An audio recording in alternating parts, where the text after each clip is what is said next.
गायत्री महामंत्र एक बार मेरे साथ दोहराओ। ओम भूर्भुवः स्वः तस्य वितुर्वरेण्यं भर्गो देवस्य धीमहि धियो यो नः प्रचोदयात्। बड़ी ही आत्मीयता के साथ आपसे एक बात कहना चाहूंगा। जीवन के दो लक्ष्य हैं। एक लक्ष्य है जीवन का यापन करना और दूसरा है जीवन का निर्धारण करना। अब आप ईमानदारी से तोल करके देखिए, आपको नहीं कह रहा हूं, आज दुनिया क्या कर रही है, इसकी सच्चाई को देखिए। सामान्य लोग जीवन यापन को ही अपना सब कुछ मान लेते हैं, कमाना खाना इसी को जीवन मान लेते हैं। साधना जीवन के कर्म को पूरा करते हुए मृत्यु तक पहुंचना, इसके अतिरिक्त उनका कोई लक्ष्य नहीं होता। एक जीविका का साधन जुटा लेना, एक परिवार बसा लेना और बच्चों का पालन पोषण कर लेना, उनके शादी विवाह कर देना, उनके कारोबार, उनके और दूसरे लेन देन व्यवहार के कार्य कर लेना, साधारणतया लोग इसी को जीवन का लक्ष्य मानते हैं। परंतु सच्चाई को जान लेना, जीवन यापन करना साधारण प्रक्रिया मात्र है, साधारण प्रक्रिया मात्र है। जीवन लक्ष्य नहीं है ना, जीवन लक्ष्य नहीं है, जीवन तो साधन है। जीवन सुनिश्चित विचार है को ही कहा जाएगा, जो संसार के साधारण कार्यक्रम से कुछ अलग है, कुछ ऊंचा है और जिसे पूरा करने के लिए हमें कुछ अतिरिक्त पुरुषार्थ भी करना पड़ेगा। हमें कुछ अतिरिक्त पुरुषार्थ भी करना पड़ेगा। दोबारा से बोल रहा हूं, बहुत जोर दिया और आज भी दे रहा हूं, अचेतन को जगा लो, अचेतन को जगा लो, तुम्हें सब समझ आ जाएगा। कोई किसी की कहने की आवश्यकता नहीं पड़ेगी, बस अचेतन को जगा लो। अगर आपने अचेतन को जगा लिया तो सब कुछ उसी के अंदर है। और इसके लिए मैं केवल केवल केवल एक बात कह देना, मैं सारा वो कर देना चाहता हूं। जितने भी हमारे ऋषि मुनि हुए हैं, उन्होंने अपने निचोड़ हमें दिए हैं, अपने निचोड़ हमें दिए हैं, जिसके द्वारा उन्होंने जीवन का सही मार्गदर्शन बताने का प्रयास किया है। इस लक्ष्य की पूर्ति करने के लिए उन्होंने मानवीय व्यक्तित्व का आधार केंद्र मन के अचेतन भाग को, जिसको चित्त माना जाता है, इस बात पर बहुत जोर दिया है कि समृद्धि के अन्यान्य आधारों पर जितना ध्यान दिया जाता है, यदि उससे कम नहीं वरंतु अधिक ही मानसिक परिष्कार पर दिया जाए, तो उस क्षेत्र के परिष्कार और विकास के बिना भौतिक और आत्मिक प्रगति संभव नहीं हो सकेगी। उनके अनुसार चेतन मस्तिष्क की सक्रियता अचेतन की शक्ति तरंगों को काट देती है। इसलिए अंदर से देख लेना, अंदर से देख लेना। जो बाह्य चेतन मन है वो अचेतन की शक्ति को दबा करके रखता है। ये पीछे भी मैंने आपको समझाया था। बौद्धिक संस्थान की सक्रियता को शिथिल करने पर अचेतन केंद्र जागृत हो जाता है। क्या बात कही है? मैं ये कह रहा हूं जो आपका बौद्धिक संस्थान है, जो आपको कहा था 1 मिनट की साधना से शुरू कर दीजिए, केवल 1 मिनट की साधना से शुरू कर दीजिए, आपके मस्तिष्क पर यह कंट्रोल होना शुरू हो जाएगा। भाव तरंगे जो कटती हैं, उनके काटने की जो क्षमताएं हैं वो कम हो जाएंगी। आपका अचेतन जागृत होता चला जाएगा। मैं फिर से कह रहा हूं, प्रत्याहार, धारणा, ध्यान, समाधि, जिनके बारे में आपको पहले समझाया जा चुका है कि ये क्या है, ये जितनी भी साधनाएं हैं वो चेतन मन मस्तिष्क को शिथिल और निष्क्रिय करने के मात्र एक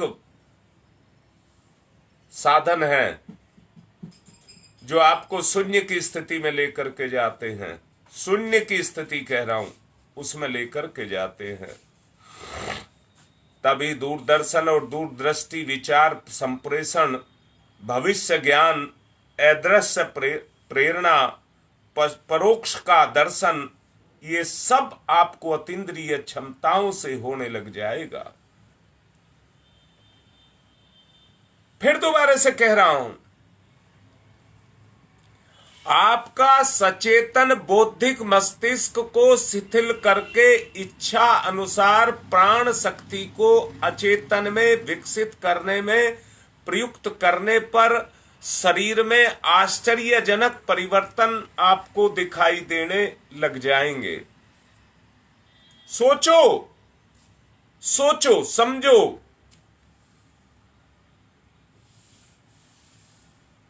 और इतना ही नहीं,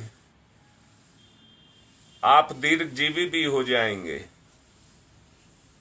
आप दीर्घजीवी भी हो जाएंगे। इतना ही नहीं, अति शक्तिशाली भी हो जाएंगे। अदृश्य जगत जिसका आज ज्ञान आपको नहीं है, उस जगत में भी आप प्रवेश कर जाएंगे। आप देखिए, इस दुनिया में छोटे से छोटे जीव भी अपनी विशेषताओं को लेकर के पैदा हुए हैं। उनकी अपनी विशेषताएं हैं, उन विशेषताओं का प्रयोग वो करते हैं। उसी के आधार पर छोटा सा नन्हा सा कीड़ा भी अपने जीवन को जीता है। उनकी वो शक्तियां, जिनको अतीन्द्रिय क्षमताएं कहते हैं, वो जागृत अवस्था में नहीं होती हैं, पर उनके गुण की कुछ विशेषताएं जागृत होती हैं, जिनसे वो अपने जीवन को जीते हैं। अगर आपने बौद्धिक क्षमता को कंट्रोल कर लिया, आपके नियंत्रण में आ गया, तो चिंतन जो सचेतन क्षेत्र में शिथिल पड़ा हुआ है, इसी का लाभ आपके अचेतन को मिलना हो जाएगा। आप देखिए, कुत्ते की ग्रहण शक्ति, आप जब भी कहीं कोई जाते होंगे और अजनबी कुत्ता आपको मिलता होगा, तो वो भौंके चाहे कुछ करे, अंत में आपके पास जरूर आएगा और आपकी सूंघ ले जाएगा, आपको सूंघ करके चला जाएगा। और उसकी घ्राण शक्ति इतनी मजबूत है कि जब तक वो उस शरीर में रहेगा, आपको भुलाएगा नहीं, चाहे आप कितने ही वर्षों बाद मिले उसे, परंतु आपको वो भूल नहीं सकता। उसकी सूंघ में ही इतनी ताकत है, आपके शरीर की खुशबू को ले जाएगा। आपने चमगादड़ देखा होगा, उसका ज्ञान तंतु राडार का काम करता है। इतनी क्षमता संपन्न होता है कि वो राडार की तरह से काम करता है। समुद्र में व्हेल मछली का अचेतन मस्तिष्क बहुत ही क्रियाशील होता है और उसके शरीर से पनडुब्बी की सभी विशेषताएं उसमें पाई जाती हैं। समुद्र में झींगे के शरीर की तरह की एक मछली मिलती है, उसकी अपनी विशेषताएं हैं, उसकी अपनी विशेषताएं हैं। उसका अचेतन मस्तिष्क की तीव्र दौड़ में सब असमर्थ रह जाते हैं, इतनी तकड़ी दौड़ उसकी है।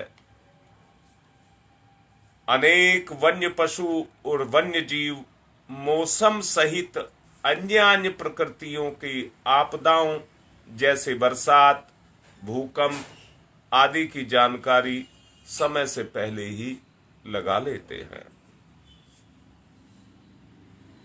मैंने भी गांव में सुना था, जब बहुत तेज बरसात होने को होती है तो सांप पेड़ पर चढ़ जाता है। भूकंप आने को होते हैं तो पक्षी अपने घोंसले छोड़ करके चले जाते हैं।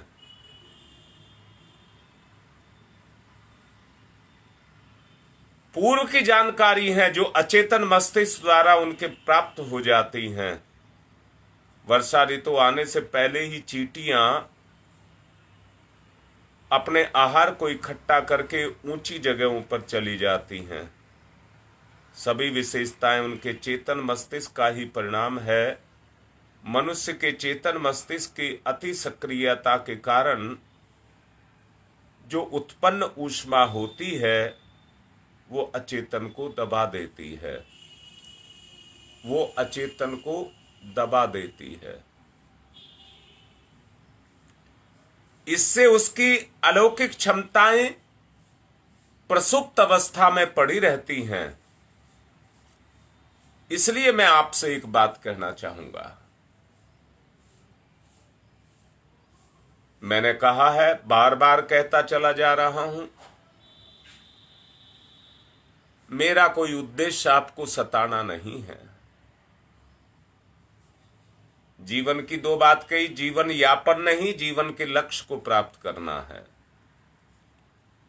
जीवन के लक्ष्य को प्राप्त करना है, उसके लिए योग योग योग, बार बार बोल रहा हूं, योग। अचेतन का जागरण करने के लिए योग। उसका प्रथम चरण के रूप में मानसिक संतुलन पर बल दिया जाए।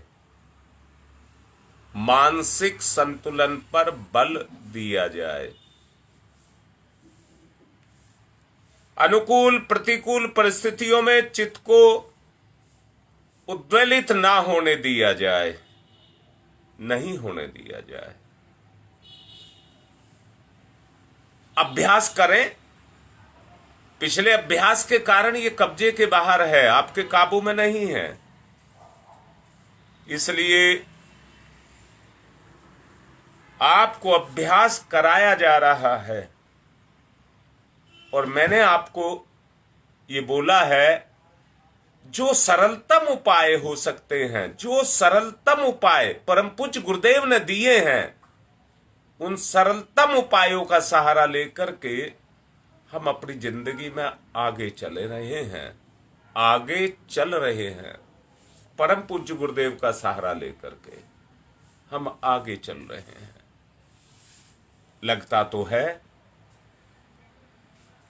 कि प्रतिकूलता में अनुकूलता पैदा होगी, ये लगता है, ये लगता है। आपको भी शायद लगता होगा। आपका अनुष्ठान फलित हो रहा है तो आपको लगेगा परिवर्तन, परिवर्तन। मानसिक ऊष्मा में अनावश्यक वृद्धि नहीं होने देनी है। कोई कुछ कर रहा हो, आपको लड़ने से मतलब नहीं है, बच कर रहिए। अचेतन की क्षीणता और बिखराव से बच लीजिए। इस तरह मानसिक संतुलन का प्रथम चरण अगर आपने साध लिया, तब अगले चरण पर कदम उठाया जाएगा। अभी तो 18 दिन का और अनुष्ठान है।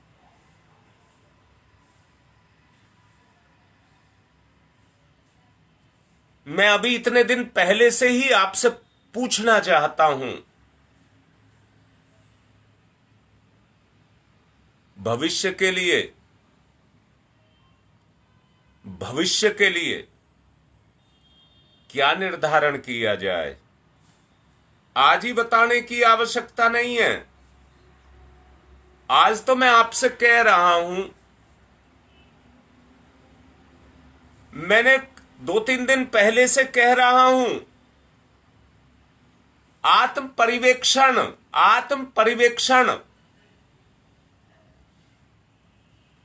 अगर अनुष्ठान ना होता तो ये दिन ऐसे ही कटते रहते ना।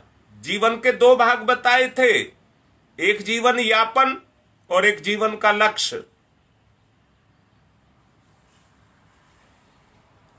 अनुष्ठान रखवाया, इसमें से लक्ष्य निकाल करके लेकर के आए हैं,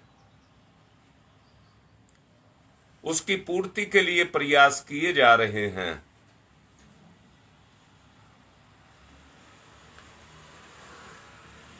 मैं तो पूछ रहा हूं,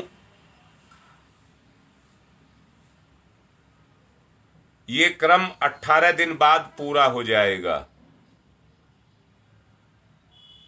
जीवन का लक्ष्य स्वतंत्र हो जाएगा,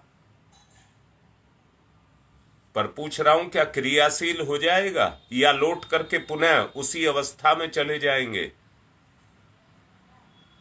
अभी तो मामला या कहिए भगोना चूल्हे पर चढ़ा हुआ है और नीचे से आग जल रही है, तो गर्मी पैदा हो रही है। मैंने कहा था अपनी ऊष्मा को बटोरिए, अनावश्यक उसको खर्च मत करिए।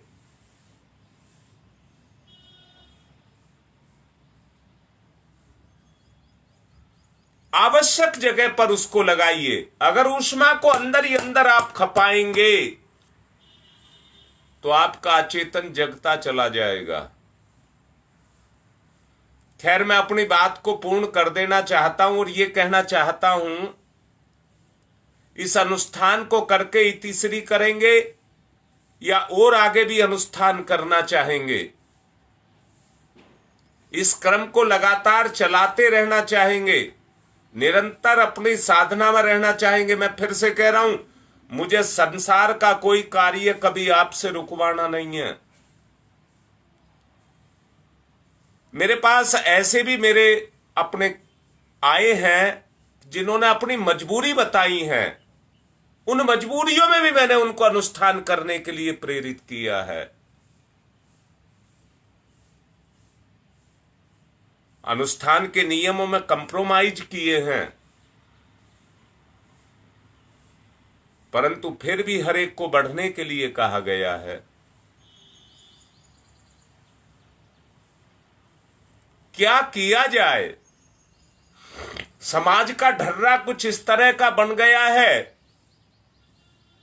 मैं तुम्हारा पतन कर रहा हूं, तुम मेरा पतन कर रहे हो, एक होड़ लगी हुई है। एक रास्ता तुम्हें दिया गया है, परम पूज्य गुरुदेव की कृपा है ये सब। मेरा इसमें केवल इतना ही योगदान है कि मैं बोल रहा हूं, ये सब परम पूज्य गुरुदेव की कृपा है।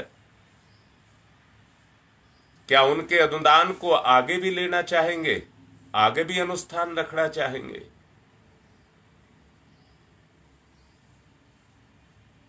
मैं तो एक बात समझ रहा हूं कि हमारे जीवन का ये लक्ष्य ही बन जाए कि निरंतर हम साधना में रहें, निरंतर साधना में रहें, उसी में अपने जीवन को व्यतीत करें। मैंने गुरुदेव का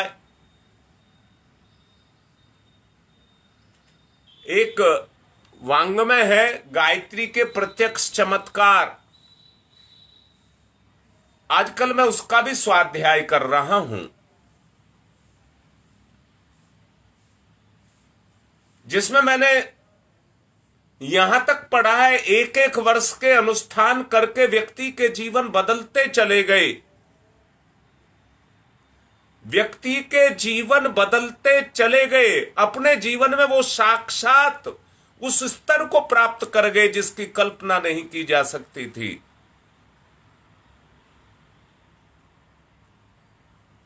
क्या हम एक दूसरे का साथ दे करके, आप इसके परिणाम को कोई छोटा परिणाम मत समझना, छोटा परिणाम मत समझना। लगभग आप जोड़ करके देख लें, 3500 से 4000 के बीच में माला का जप रोज हो रहा है, यानी कि 3.5 लाख से 4 लाख का जप रोज हो रहा है। ये वायुमंडल अनुप्राणित होता चला जा रहा है, गायत्री तेज से अनुप्राणित होता हुआ चला जा रहा है। जितना संगठन के रूप में मैं तो कह रहा हूं, अगर कोई इसमें 6 माला का अनुष्ठान लेकर के भी भागीदारी कर रहा है तो वो भागीदार है, साझीदार, उसका शेयर है। जिसने 33 माला का किया है वो 33 का शेयर खरीद गया, जो 6 माला का कर रहा है वो 6 माला का खरीद गया। इसका लाभ निश्चित रूप से मिलेगा। मैं ये कह रहा हूं, ये गुरुदेव की वाणी है, ब्रह्मवाणी है। इसका लाभ निश्चित रूप से आपको मिलेगा। मेरा बड़ा भरोसा था, बड़ा भरोसा कह रहा हूं, बड़ा भरोसा। इतने हजारों हजारों व्यक्ति जुड़े हुए हैं।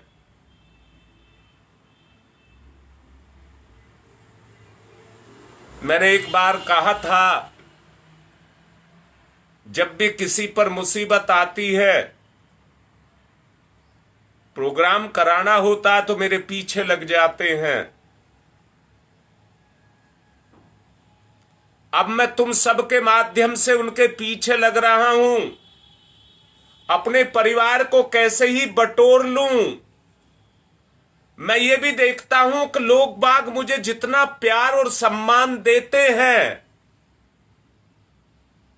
परंतु माला तो उनकी एक भी नहीं पड़ती। तो जीवन यापन कर रहे हैं, जीवन यापन कर रहे हैं, जीवन के लक्ष्य की पूर्ति नहीं कर रहे हैं।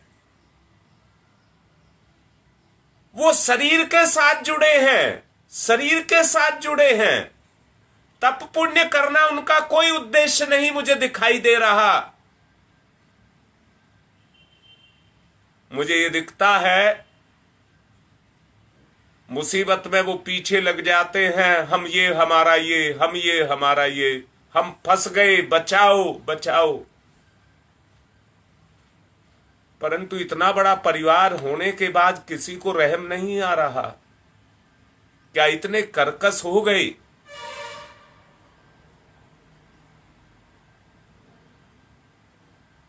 जो मेरी बात सुन रहे हैं, मुझे बड़ा अच्छा लगता है जब मैं सामने नाम देखता हूं और नाम देख करके मुझे अंदर से हो जाता है कि मेरा ये भी आ गया, मेरा ये भी आ गया, मेरा ये भी आ गया। मैं धमका करके कह रहा हूं, डांट करके कह रहा हूं, अगर मैं आपको बुलाऊं अपने पास तो आपको कितनी दिक्कतें होती हैं, परंतु मुझे कोई दिक्कत नहीं है। यहां से बनारस या आसपास के जितने भी क्षेत्र हैं, अभी बड़ौदा के कार्यकर्ता प्रोग्राम बनाने के उसमें हैं, मुझे वहां भी दूर नहीं लगता है, अपनापन लगता है, अपनापन लगता है, प्यार आता है। वहां भी जाऊंगा, वहां भी जाऊंगा। मैं तो आप सबसे कह रहा हूं, साथ दे दो, इतना ही साथ दे दो जितना समझ आ रहा है। आपका साथ पाकर के मैं भी तर जाऊंगा, आप लोगों का साथ पाकर के मेरा भी उद्धार हो जाएगा। अगर आप मेरे साथ नहीं होते तो मैं इतना भी नहीं कर पाता जितना कर पाया हूं। ये तो जब सिर पर आ जाती है तो आदमी को निभानी पड़ती है। बस वही चल रहा है, बस उतना ही चल रहा है। जितना तुम लोगों का साथ बढ़ता जाएगा, सारे मिलकर के बढ़ते चले जाएंगे। ये भी साधना है, ये भी साधना है। मैंने कहा वो जो जुड़े हुए तो हैं और एक भी माला नहीं डालते, वो भी जुड़े हुए हैं, वो भी जुड़े हुए हैं, परंतु लाभ उतना मिलेगा जितना समर्पण है। लाभ उतना ही मिलेगा जितना समर्पण है, जितना आपका त्याग है, जितना आपका अपनापन है, उतना ही लाभ आपको कोई रोक नहीं सकता। दुनिया का एक नियम है कि कर्म का फल है, कर्म का फल है। अरे शरीर की गति को मत समझ लेना, शरीर की हलचल को मत समझ लेना, ये तो सब अंदर से है, अंदर से है। मैंने फिर से कह रहा हूं, अगर आपका अचेतन जग गया तो आपकी विशेषताएं जग जाएंगी। उद्देश्य यही है। हमें लाभ तभी होगा जब हम अपने अपने अचेतन को जगा करके एक शक्ति के रूप में बांध दें। मुझे एक बात मैंने पढ़ी थी, मेरठ छावनी के अंदर जब भारत गुलाम था, दो फौजी आपस में बात कर रहे थे कि भाई ये अंग्रेज हमें सताते बहुत हैं। तो दूसरा कहने लगा, हां सताते तो बहुत है, पर हम कर क्या लेंगे? कर भी तो हम कुछ नहीं सकते। हम कुछ करने की कोशिश करेंगे, ये कोर्ट मार्शल कर देंगे, हमें शूट कर देंगे, मार देंगे जान से। दूसरे ने कहा, अपने स्तर का पतन करने से अच्छा मर जाना है। अपने स्तर का, अपने चरित्र का, अपनी चेतना का स्तर गिराने से अच्छा मर जाना है। उसने कहा, ये मेरे साथ नाजायज करेंगे तो मैं विरोध करूंगा। तो दूसरा कहने लगा, अगर तू हिम्मत करेगा तो मैं तेरा सहयोग करूंगा। बस यहीं से क्रांति जन्म ले गई, यहीं से क्रांति जन्म ले गई। वो मरे, उनका बलिदान हुआ तो सेना में चिंगारी फैल गई, सेना में चिंगारी फैल गई, और चिंगारी के फैल जाने से इतनी बढ़ गई कि आज आप स्वतंत्र हैं। मैं भी आपसे कह रहा हूं, ये मन सताता बहुत है, बहुत सताता है, बड़े पाखंड और बहुत कुछ कराता है, मेरे जीवन के स्तर को गिराता है। उस क्रांति को तो लाना ही पड़ेगा। वो क्रांति आएगी तो आपस के सहयोग से आएगी, आपस के सहयोग से वो क्रांति आएगी। अरे आप जरा सा सहयोग, मैंने कहा है कि जो 33 माला जप कर रहे हैं उनको 33 का लाभ मिलेगा, जो 6 माला कर रहे हैं उनको 6 माला का मिलेगा, और जो नहीं कर रहे हैं, जुड़े हुए हैं, उनको जुड़ने का लाभ मिलेगा। तो मैं तो ये कहूंगा, सबको जोड़ो। ये भी एक साधना है, ये भी एक साधना है। अच्छाई के साथ जुड़ो और जो तुम्हारे अपने हैं उन सबको जोड़ो, उन सबको जोड़ो। मैंने अभी देखा कुछ कार्यकर्ता अभी कुछ दिन पहले जुड़े हैं जो उधर से हैं, भदोई से हैं। उन्होंने अपने सारे भाइयों को जोड़ दिया, अपने सारे भाइयों को जोड़ करके अपना संगठन बना लिया। आप भी अनवरत रूप से चलिए। याद रखना, जब ये हुक जगेगी, दोबारा से कह रहा हूं, चेतन मन की हुक तो अपने स्वार्थ के लिए जगती है, स्वार्थ के लिए जगती है पर अपने स्वार्थ के लिए जगती है। मुझे क्या मिलेगा, मुझे क्या मिलेगा। परंतु जब अचेतन की हुक जगती है तो मैं तो अच्छाई के साथ जुड़ूंगा ही जुड़ूंगा, पर अपनों को भी अच्छाई के साथ जोड़ूंगा, जिससे मेरे चारों तरफ अच्छाई का वातावरण बन जाए, सब अच्छे हों, मेरे चारों तरफ सब अच्छे हों। मैंने कहा, आपकी शक्ति को खाने के लिए आप जितना जप करते हैं, परम पूज्य गुरुदेव ने कहा है, आप 33 माला का जप कर लीजिए और 5 मिनट कलेश कर लीजिए, तो जितना तप किया वो सारा खत्म। आपका विरोधी और कोई नहीं है। जिसको आज आप अपना कह रहे हैं वही आपका विरोधी है, वही दुश्मन है। उसके पीछे आपका दुश्मन छुपा हुआ है।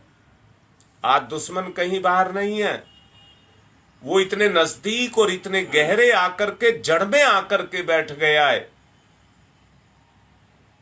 मूल में आकर के बैठ गया है कि आप उसका कुछ नहीं बिगाड़ सकते, कुछ नहीं बिगाड़ सकते। अगर बिगाड़ सकते हैं तो बस एक ही तरीका है, अपने अचेतन को, अपनी विशेषताओं को, जिसमें सारी आदतें समाई हुई हैं, अपने अचेतन को जगा लीजिए। अगर आपने अपने अचेतन को जगा लिया तो बस योग हो गया। जो प्रथम चरण आपको बताया, अनुकूल प्रतिकूल परिस्थितियों में चित्त को अनुद्वेलित रखने का अभ्यास हमको करना होगा। उससे जो मानसिक ऊष्मा है उसको हमें निरंतर वृद्धि करनी पड़ेगी और उस ऊष्मा को हमें आत्मसात करना पड़ेगा। अंडे को जिस तरह से सेया जाता है उसी तरह से अपने अचेतन को सेया जाएगा। जब उसके अंदर वो उस गर्मी को, उस ऊष्मा को अपने अंदर अवशोषित करता चला जाएगा तो अंडे की तरह से, फल की तरह से वो पकता हुआ चला जाएगा। और एक दिन ऐसा होगा जैसे फल पकने के बाद अपने डंठल को स्वतः छोड़ देता है, ऐसे ही जब अचेतन जगेगा तो चेतन के सारे स्वार्थ छूट जाएंगे और चेतन पर अचेतन, हावी ने शब्द नहीं बोलूंगा, वो उसके अधीन हो जाएगा, क्रियाशील होता हुआ चला जाएगा। अचेतन की क्षीणता का कारण एक ही है, अचेतन की क्षीणता का कारण एक ही है। वो क्या है कि वो निरंतर चेतन उसकी शक्ति को क्षीण करता रहता है, क्षीण करता रहता है। इसलिए मैं फिर से निवेदन कर रहा हूं, गुप्ता जी बड़ा अच्छा लिख रहे हैं, हवाई जहाज जहां उतरे सहज, अड्डा धरा जहां होए, दिव्य शक्ति होए प्रकट हृदय, तन मन निर्मल गोए। बहुत अच्छा लिखा है, बात सही है। मैं भी आपसे यही कह रहा हूं, वो अवस्था हमारे बीच में पैदा हो जाए। अगर वो अवस्था हमारे बीच में पैदा हो गई तो आप एक शक्ति बन जाएंगे, सारे मिलकर के एक शक्ति बन जाएंगे। इस समय लगभग 150 के आसपास परिजन जो 33 माला रोज जप कर रहे हैं, उनका योगदान है। उनका योगदान है। अब मैं आपसे कह रहा हूं, इसको बढ़ाओ, इसको बढ़ाओ। गुणवत्ता के साथ साथ संख्या भी बढ़ती चली जाए, जिससे सहयोगी पैदा हो जाए, कोई विरोधी रह ही ना जाए। चारों तरफ अगर सहयोग की बयार चलने लग गई, एक मानसिकता बहने लग गई, तो फिर आपको अनुष्ठान नहीं करना पड़ेगा, आप अनुष्ठान से कहीं ऊंचे उठ जाएंगे। आप अनुष्ठान से कहीं आपकी मानसिक क्षमताएं ऊंची उठ जाएंगी।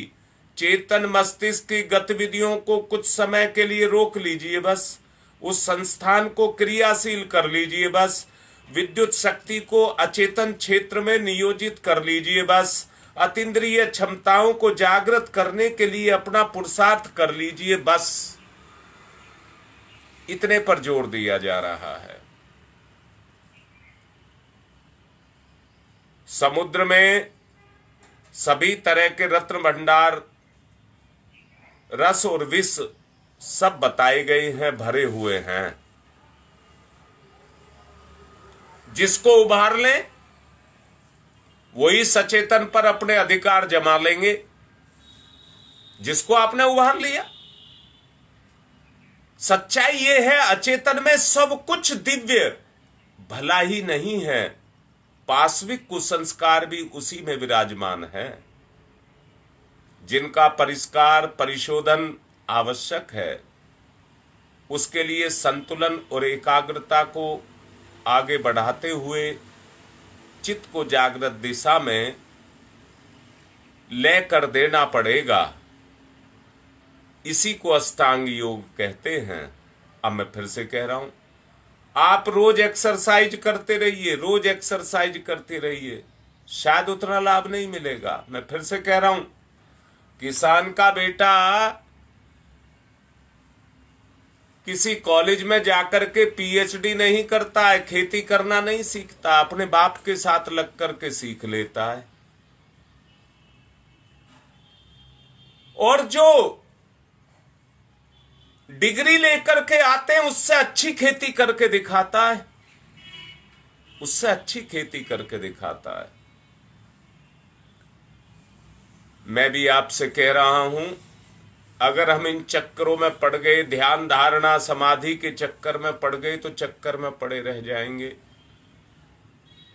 व्यवहारिक साधना कराई जा रही है, व्यवहारिक साधना कराई जा रही है। आप इसकी तह में उतरें, समझें, पहचानें, देखें, महसूस करें, अपने भविष्य को देखें। बार बार कहा जा रहा है, जितना परिवेक्षण आप अपना करते चले जाएंगे, अरे आप अपनी तुलना तो करिए,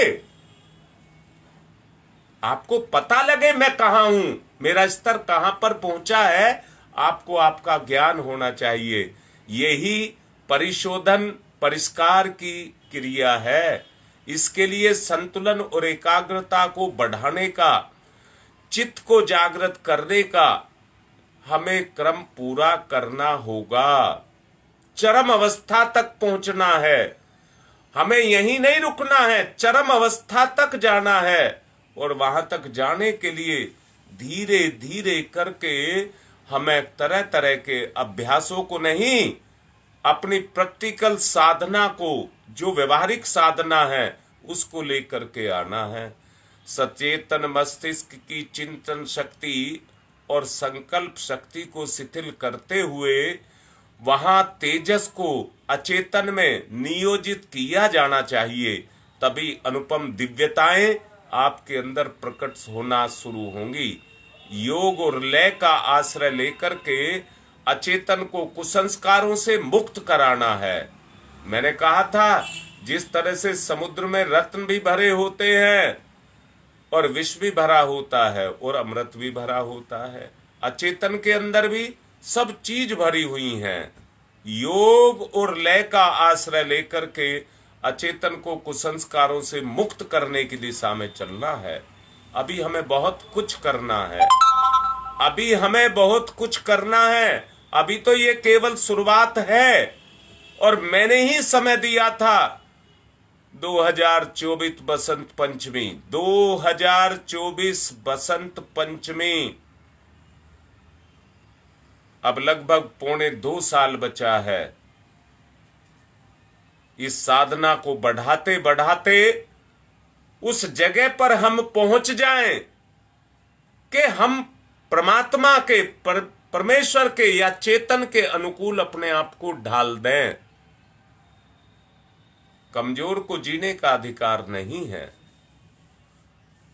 परंतु समर्थ का कोई कुछ नहीं बिगाड़ पाता है। आत्मनिवेदन कर रहा हूं,